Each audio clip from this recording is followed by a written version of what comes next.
चलो क्या लिखा अपन ने, epithelial tissue the avascular tissue, और ए का मतलब क्या होता है में एब्सेंट। तो there is no blood supply, there is no blood supply in the epithelial tissue.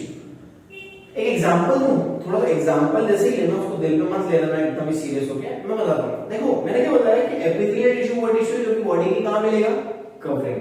पहली बात, ब्लड सप्लाई में इसका मतलब है कि अगर एपिथेलियल टिश्यू टूट भी गया तो भी खून नहीं निकलेगा। अरे समझ में आ रही है बात, एपिथेलियल टिश्यू अगर टूट भी गया तो भी खून नहीं निकलेगा। हम लोग ये चमड़ी निकालते हैं, मैंने चमड़ी निकाल दी, ये चमड़ी क्या है, ये चमड़ी एपिथेलियल टिश्यू हो सकती है ना, क्योंकि चमड़ी निकालते टाइम खून निकला क्या, नहीं, क्योंकि चमड़ी कैसी थी, एक ऐसे। अब इसी से एक, जैसी चमड़ी तुमने निकाली तो तुमने एक और बेसिक फीचर जान लिया किसका, एपिथेलियल टिश्यू का। बताओ कौन सा? एक फीचर तो तुमने जाना क्या कि भैया चमड़ी निकाली तो उसमें से खून निकला क्या, नहीं। अब तुम ऐसा लगे खींच के एकदम मांस जैसा फाड़ने में तो तकलीफ होगी, माना तुम जानते हो, मगर ठीक है। अब ये जैसे तुमने चमड़ी निकाली एकदम ऊपर पपड़ी जो आगे थी उसको बड़े प्यार से तुमने ऐसा निकाल दिया। अब इसमें क्या हुआ, इसमें हमारे कोई भी ब्लड वेसल्स नहीं थी, इसलिए तुमको खून नहीं निकला। तो उससे हमें एक चीज तो समझ में आई क्या है, epithelial tissue is avascular, that is there is no blood supply. क्योंकि ए का मतलब क्या होता है, एब्सेंट। इसे अब इससे ही चमड़ी निकालने से एक फीचर तो ये होगा, दूसरा फीचर क्या समझ में आया, आउटरमोस्ट कवरिंग होता है एपिथेलियल टिश्यू था। उसके अलावा ये चमड़ी जैसी तुमने निकाली तो बताओ कितने दिन में वापस आई, फटाफट आ गई थी यार। अरे तुम्हारा हाथ में काट दो, उसको वापस रिपेयर होने में, जो चमड़ी पतली सी तुमने निकाली उसको आने में किसमें कम समय लगेगा, चमड़ी आने। और हाथ कटा है उसमें ज्यादा समय लगेगा। इसका मतलब हमको एक चीज तो समझ में आ गई कि एपिथेलियल टिश्यू, कौन सा tissue, epithelial tissue has maximum power of regeneration. Epithelial tissue has the maximum power of regeneration, मतलब वो वापस से ग्रो होने की जो पावर है वो इसके पास कैसी है, मैक्सिमम। समझ में आ रही? It has a maximum power of regeneration. Minimum किसमें होगी, चलो मैक्सिमम पढ़ा, मिनिमम भी पढ़ा, क्या लगता है, चारों टिश्यू में से मिनिमम क्या है, मिनिमम पावर क्या लगता है किसमें होगी, मैक्सिमम तो तुमने देखा है एपिथेलिया में, चार टिश्यू है, एपिथेलिया, कनेक्टिव, मस्कुलर, नर्वस, चारों में से किसमें मिनिमम होगी, कौन सा ऐसा टिश्यू जो वापस से रिपेयर होने में टाइम लगता है, कनेक्टिव टिश्यू का मतलब समझ रहे हो, लिगामेंट, बोन, हड्डी नहीं जुड़ती है, टाइम लगता है, उससे ज्यादा नहीं होता है। आता हमारी सका कि एक बार इंसान सटका तो फिर सटका ही सटका। तो जो मिनिमम पावर है वो काय में लगी, नर्वस टिश्यू। मिनिमम पावर काय में लगी है, नर्वस टिश्यू में। Are you getting that? Maximum power होती है, अब समझो जो एडजेसेंट सेल अपन बनाया था, सेल कौन से ऐसे कुछ बनाए थे एपिथेलियल के सेल, ऐसे ऐसे ऐसे ऐसे, ये जो एक के बाजू में एक होता है ना, इनको बोलते हैं एडजेस्टेंट। क्या बोलते हैं, एडजेस्टेंट, एडजेसेंट। जो एडजेसेंट सेल होते हैं वो आर हेल्ड टुगेदर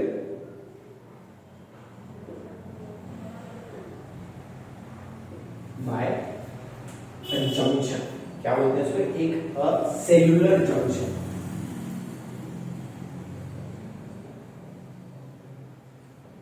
ये जो एडजेसेंट सेल है वो actually are held together by a cellular junction. मतलब दो सेल क्या कर रहे हैं, उनको मजबूती से जोड़ के रखे। क्या कर रहे हैं वो दोनों सेल, उन दूसरों को मजबूती से जोड़ के रखे। किसको, एपिथेलियल की जो दोनों सेल है ना, that cell are basically held together by a cellular junction. Are you getting? बात समझ में आ रही है? ये दोनों क्या है, सेलुलर जंक्शन के थ्रू एक दूसरे से अच्छे टाइटली बॉन्डेड। ये 6 फीचर मैंने बताया किसके, एपिथेलियल टिश्यू।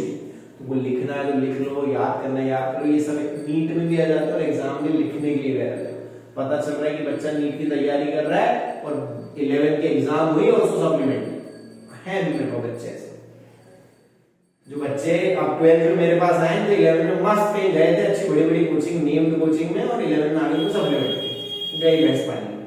तो ऐसा नहीं, हमको राइटिंग प्रैक्टिस तो अच्छे से करनी पड़ेगी। ये 6 हो गए, अपने इसको नोट करो फटाक से। बेटा हमने क्या पढ़ा, adjacent sales will be held together by a cellular junction.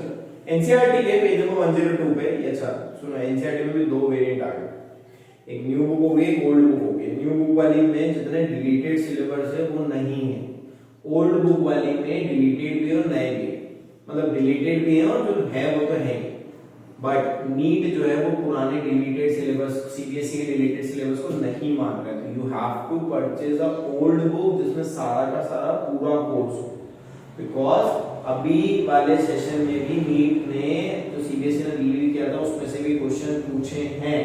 You have to purchase a old book. Old book के हिसाब से पेज नंबर 102 पे आपको मिलेगा, देखो क्या है, adjacent cells are held together by a cellular junction.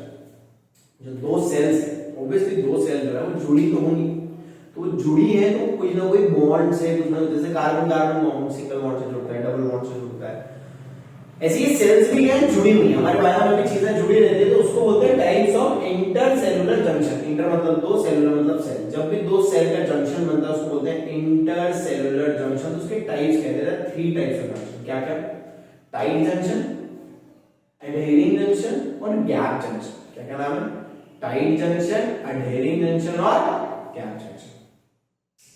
समझो, अगर कोई भी चीज पास नहीं हो पा रही, इट इज एक्चुअली इम्परमिएबल, कोई भी पास नहीं हो पा रही तो वो काय में आ जाएगा? टाइट जंक्शन में। तो बहुत टाइटली बॉन्ड है ऐसा मानिए। कोई भी लीकेज वगैरह हो सकता है क्या? नहीं, कोई भी लीकेज नहीं होगी। Actually it is very tight, भयंकर टाइटली बांध दिया। अब यहां से कोई भी चीज पास होने का, कुछ भी चीज होने का चांसेस नहीं है। तो एक तरह से क्या कह सकता हूं कि टाइट जंक्शन जो है it is a impermeable junction.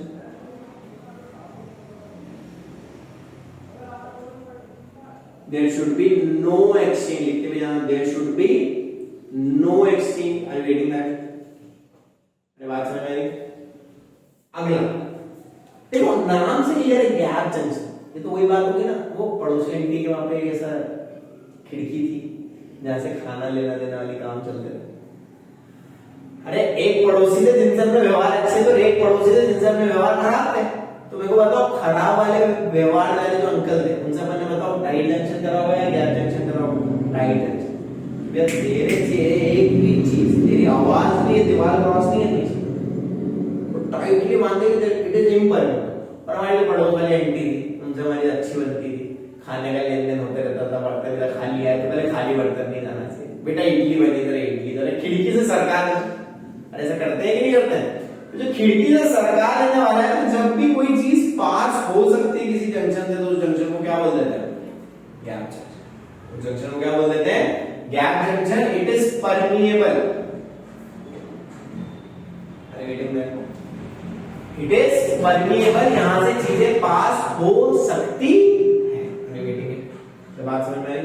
और last but not the least, what do you mean by adhering junction? कौन सा जंक्शन है? समझो, दो ईंट है, दो ईंट को जोड़ना है। अब दो ईंट की दीवार बनी तो बताओ कुछ चीज पास हो पाएगी क्या? नहीं, टाइट जंक्शन होता है।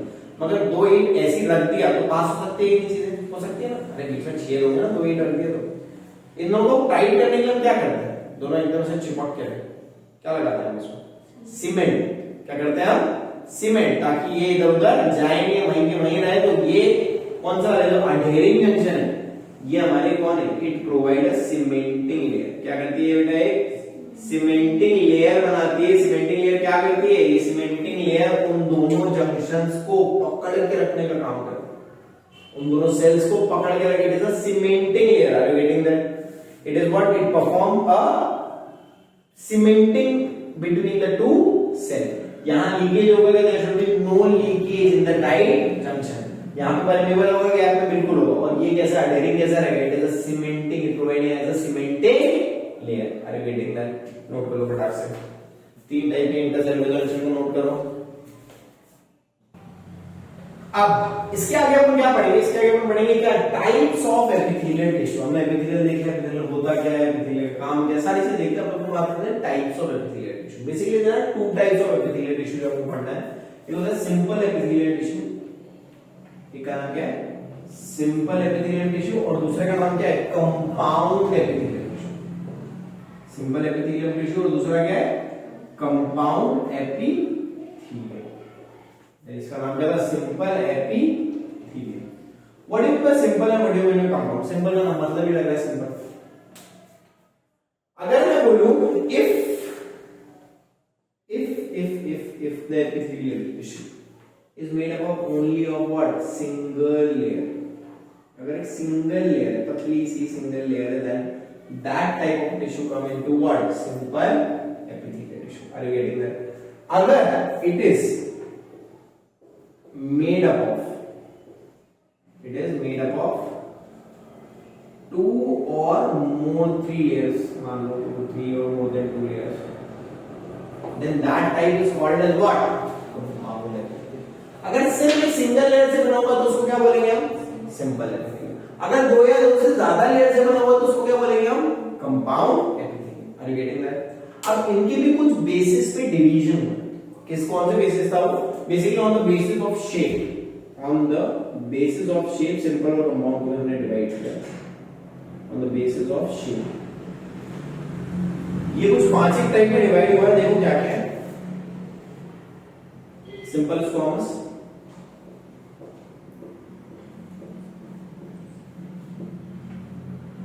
सिंपल क्यूबॉइडल, उसके बाद सिंपल कॉलमनर,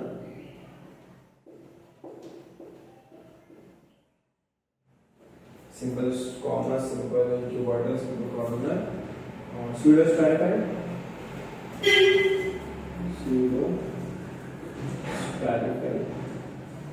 और एक शायद specialised transitional knowledge. Basically it is divided into how many type, 5। कौन कौन से? Simple squamous, simple cuboidal, simple cuboidal, simple columnar, simple columnar, pseudo stratified और specialized, pseudo stratified और specialized. Are you getting that? अगर इसमें बात करें तो it is basically first divided into 2 type, that is stratified और transitional। 2 टाइप में basically इसको डिवाइड किया था हमने, क्या में, स्ट्रैटिफाइड में और ट्रांजिशनल। अगर लेयर तो है, मगर लेयर में भी एक वेरिएशन आ गया कि भैया अगर सिमिलर लेयर से बना हो, बहुत सारी लेयर, 2 या 2 से ज्यादा लेयर से बना हो तो उसको कंपाउंड बोलते हैं। अगर सिमिलर लेयर से बना है तो उसको क्या बोलते हैं, स्ट्रैटिफाइड। क्या बोलेंगे उसको, स्ट्रैटिफाइड। अगर डिफरेंट टाइप्स की लेयर से बना हुआ है तो उसको क्या बोलते हैं हम, ट्रांजिशन। सिमिलर से बनाया तो स्ट्रैटिफाइड और अलग अलग से बनाया तो ट्रांजिशन। इसके फिर 3 टाइप हो जाता है, क्या क्या, stratified squamous, stratified squamous, stratified columnar और stratified cuboid. These are the 3 types of what, stratified epithelium. क्या क्या है, stratified squamous, stratified columnar, stratified cuboid। और मैंने आपको बता दिया, it is made up of what, it is made up of different types of layer। If it is made up of different types of layer, then that is called as what, transitional epithelium। Are you getting that? ये note कर लो फटाक से।